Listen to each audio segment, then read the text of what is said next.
Assalamualaikum warahmatullahi wabarakatuh.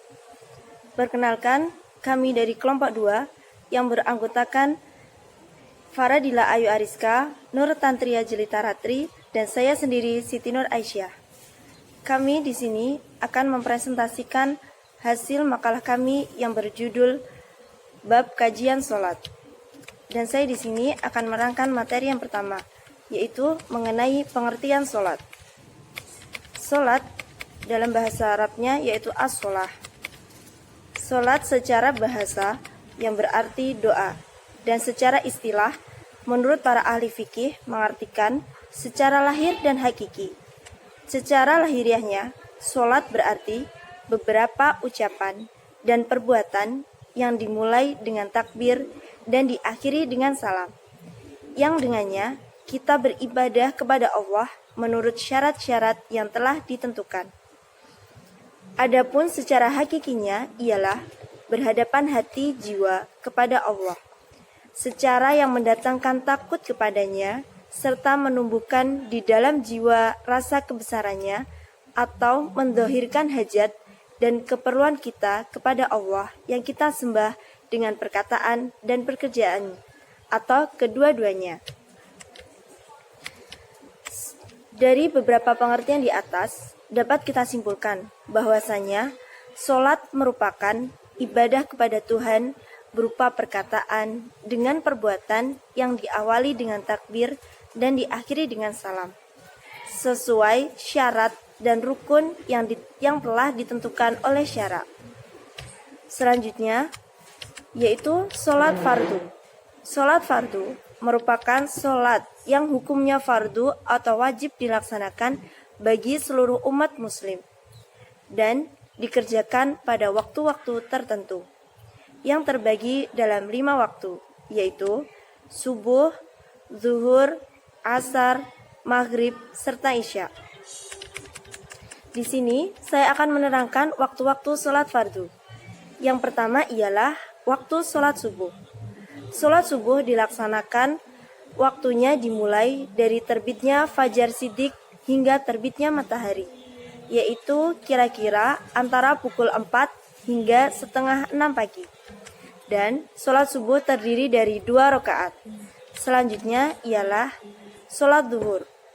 Sholat zuhur dilakukan pada waktu matahari mulai condong ke arah barat hingga panjang suatu benda menjadi sama dengan benda itu sendiri, yaitu kisaran waktu jam 12 hingga jam 3 siang.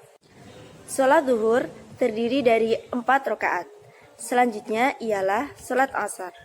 Waktu dimulainya sholat asar ialah ketika setelah waktu zuhur berakhir hingga matahari terbenam, antara kisaran waktu jam 3 sore hingga jam 6 sore. Sholat asar terdiri dari 4 rakaat. Selanjutnya ialah waktu sholat maghrib. Waktunya dimulai sejak terbenamnya matahari hingga hilangnya mega merah di langit, yaitu antara pukul 6 hingga 7 sore. Dan yang terakhir ialah waktu sholat isya. Waktunya dimulai sejak hilangnya mega merah di langit atau setelah habisnya waktu sholat maghrib hingga terbitnya fajar, yaitu kisaran waktu pukul 7 hingga setengah 5 pagi. Demikian hasil presentasi yang saya terangkan. Materi selanjutnya akan diterangkan oleh teman kami, yaitu Nur Tantria Jelita Ratri. Yang keempat, syarat dan rukun sholat. A. Syarat-syarat sah sholat. Yang pertama, suci dari hadas besar dan hadas kecil. Yang kedua, suci seluruh badan, pakaian, dan tempat dari najis. Yang ketiga, menutup aurat. Bagi laki-laki, auratnya antara pusar dan lutut. Sedangkan wanita, seluruh anggota badan, kecuali muka dan telapak tangan. Yang keempat, mengetahui masuk waktu yang telah ditentukan untuk masing-masing sholat. Yang kelima, menghadap kiblat. Yang keenam, mengetahui mana yang fardu dan mana yang sunnah. Yang ketujuh, menjauhi perkara-perkara yang membatalkan sholat. B. Rukun sholat. Yang pertama, niat. Niat sholat berarti bermaksud mengerjakan sholat dengan menentukan macam sholat yang akan dilakukan. Yang kedua, berdiri dengan sikap sempurna. Bagi orang yang berdiri, maka diwajibkan hukumnya berdiri. Apabila tidak sanggup berdiri, maka boleh dilakukan dengan duduk ataupun tidur. Yang ketiga, takbiratul ihram. Takbiratul ihram ialah ucapan takbir yang dilakukan ketika memulai sholat. 4. Membaca Al-Fatihah. Membaca Al-Fatihah wajib hukumnya dalam sholat pada setiap rakaat, baik sholat fardu maupun sholat sunnah. Yang kelima, rukuk dengan tumak nina. Yang keenam, sujud dengan tumak nina. Yang kedelapan, duduk di antara dua sujud dengan tumak nina. Yang kesembilan, duduk tasyahud akhir dengan tumak nina. Yang ke-10, membaca sholawat kepada Nabi Muhammad SAW. Yang ke-11, membaca salam pertama. Sunah-sunah sholat. Yang pertama, mengangkat kedua belah tangan ketika takbiratul ihram. Yang kedua, meletakkan telapak tangan yang kanan di atas pergelangan yang kiri ketika bersedekah. Yang ketiga, membaca doa iftitah setelah takbiratul ihram. Yang keempat, membaca ta'awudz ketika hendak membaca Al-Fatihah. Yang kelima, membaca amin sesudah membaca Al-Fatihah. Yang keenam, membaca surah Al-Quran pada 2 rakaat pemula, yaitu rakaat pertama dan rakaat kedua setelah membaca Al-Fatihah. Yang ketujuh, mengeraskan bacaan Al-Fatihah dan surah pada rakaat pertama dan rakaat kedua pada sholat maghrib, isya, dan subuh selain makmum. Yang kedelapan, membaca takbir ketika gerakan naik turun. Yang ke-9, membaca tasbih ketika rukuk dan sujud. Yang ke-10, membaca sami Allahu liman hamidah ketika rukuk dan membaca robbana lakal hamdu ketika iktidal. Yang ke-12, meletakkan kedua tangan di atas paha pada waktu duduk tasyahud awal dan akhir. Yang ke-12, duduk iftiroshi dalam semua duduk sholat. Yang ke-13, duduk tawaruk atau bersimpah pada waktu duduk tasyahud. Yang ke-14, membaca salam yang kedua. Yang ke-15, memalingkan muka ke kanan dan ke kiri masing-masing pada salam pertama dan kedua. 6. Hal-hal yang membatalkan sholat. Yang pertama, berbicara dengan sengaja. Yang kedua, makan dan minum dengan sengaja. Yang ketiga, bergerak banyak dengan sengaja. Yang keempat, sengaja meninggalkan rukun atau syarat tanpa uzur. Yang kelima, tertawa. Materi selanjutnya akan disampaikan oleh teman kami, Faradila Ayu Ariska. Pengertian sholat sunnah.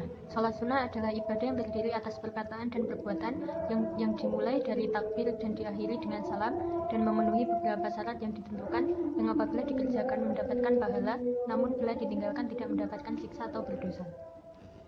2. Macam-macam sholat sunnah.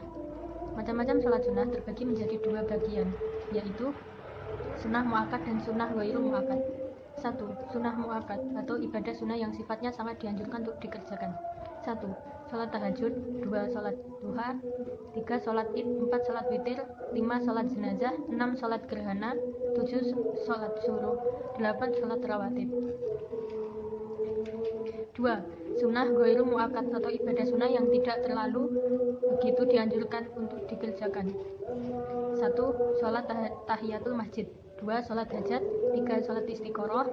4. Sholat istiqo. 5. Sholat sunnah mutlak. 3.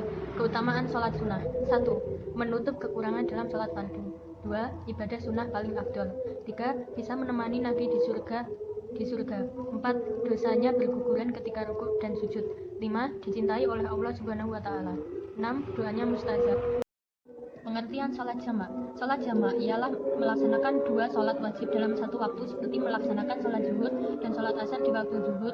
Menjamak sholat seperti ini dinamakan jamak takdim, atau melaksanakan sholat zuhur dan asar di waktu asar dinamakan jamak takhir, dan melaksanakan sholat maghrib dan sholat isya bersamaan di waktu sholat maghrib atau melaksanakan di waktu isya. Pengertian sholat qashar. Sholat qashar adalah meringkas sholat yang 4 rakaat menjadi 2 rakaat, seperti sholat zuhur, asar, dan isya. Sedangkan sholat maghrib dan sholat subuh tidak bisa diqashar. 3. Hal-hal yang membolehkan jamak dan qashar. 1. Safar atau bepergian. 2. Hujan. 3. Sakit. 4. Takut. 5. Keperluan atau kepentingan mendesak. 4. Hikmah sholat jamak dan qashar. 1. memberikan keringanan kepada musafir dalam mengerjakan sholat. 2. Membuat orang yang sedang musafir menjadi lebih tenang hatinya. 3. Ketika sudah berjihad di jalan Allah, tidak merasa takut untuk diserang musuh karena jumlah rakaat sholat lebih sedikit dan dapat memilih waktu sholat. 4. Membuat seorang hamba lebih bersyukur kepada Allah. 5. Terhindar dari kelalaian untuk melaksanakan ibadah sholat. Pengertian sholat Jumat. Sholat Jumat adalah ibadah sholat yang dikerjakan di hari Jumat 2 rakaat secara berjamaah dan dilaksanakan setelah khutbah. Sholat Jumat memiliki hukum wajib ain bagi setiap muslim laki-laki atau pria dewasa beragama Islam, merdeka sudah mukallaf, sehat badan, serta bukan dalam keadaan musafir dan menetap di dalam negeri atau tempat tertentu. 2. Hukum sholat Jumat. Hukum sholat Jumat fardu ain artinya kewajiban individu mukallaf muslim balik berakal kecuali 6 golongan. 1. Hamba sahaya atau budak belian. 2. Perempuan. 3. Anak kecil yang belum balik. 4. Orang sakit yang tidak bisa menghadiri sholat Jumat. 5. Musafir. 6. Orang yang sedang terkena bencana atau musibah. Syarat menunaikan sholat Jumat. 1. Syarat wajib. 1. Islam. 2. Laki-laki. 3. Balik. 4. Akil atau berakal. 5. Sehat. 6. Merdeka atau bukan hamba sahaya. 7. Mukim atau diam atau tinggal dalam negeri bukan orang musafir. 2. Syarat sunnah. 1. Mandi. 2. Berpakaian yang putih dan bersih. 3. Berpakaian yang rapi. 4. Memakai wangi-wangian. 5. Menyegerakan datang ke masjid. 6. Memperbanyak zikir dan sholawat. 7. Memperbanyak baca Al-Quran. Tata cara sholat Jumat. Rakaat pertama. 1. Niat. 2. Takbiratul ihram diikuti memanjatkan doa iftitah. 3. Membaca surat Al-Fatihah. 4. Membaca surat dari Al-Quran. 5. Lakukan rukuk dengan tumak ninah. 6. Iktidal dengan tumak ninah. 7. Melakukan sujud dengan tumak ninah. 8. Duduk di antara dua sujud dengan tumak ninah. 9. Lakukan sujud kedua dengan tumak ninah. 10. Berdiri lagi untuk melakukan rakaat kedua. Rakaat kedua. 1. Membaca surat Al-Fatihah. 2. Membaca surat dari Al-Quran. 3. Melakukan rukuk dengan tumak ninah. 4. Iktidal dengan tumak ninah. 5. Lakukan sujud dengan tumak ninah. 6. Duduk di antara dua sujud dengan tumak ninah. 7. Lakukan sujud kedua dengan tumak ninah. 8. Tahiyat akhir dengan tumak ninah. 9. Mengucapkan salam sambil menoleh ke kanan dan ke kiri. 5. Hikmah sholat Jumat. 1. Simbol persatuan sesama umat Islam dengan berkumpul bersama, beribadah bersama dengan barisan syaf yang rapat dan rapi. 2. Untuk menunjukkan bahwa tidak ada perbedaan antara sesama manusia. Semua sama antara yang miskin, kaya, tua, muda, pintar, bodoh, dan lain sebagainya. 3. Menurut hadis, doa yang kita panjatkan kepada Allah SWT akan dikabulkan. Demikian video presentasi dari kelompok kami. Semoga bermanfaat. Kurang dan lebihnya kami mohon maaf yang sebesar-besarnya. Wallahu muwaffiq ila aqwamit thoriq. Wassalamualaikum warahmatullahi wabarakatuh.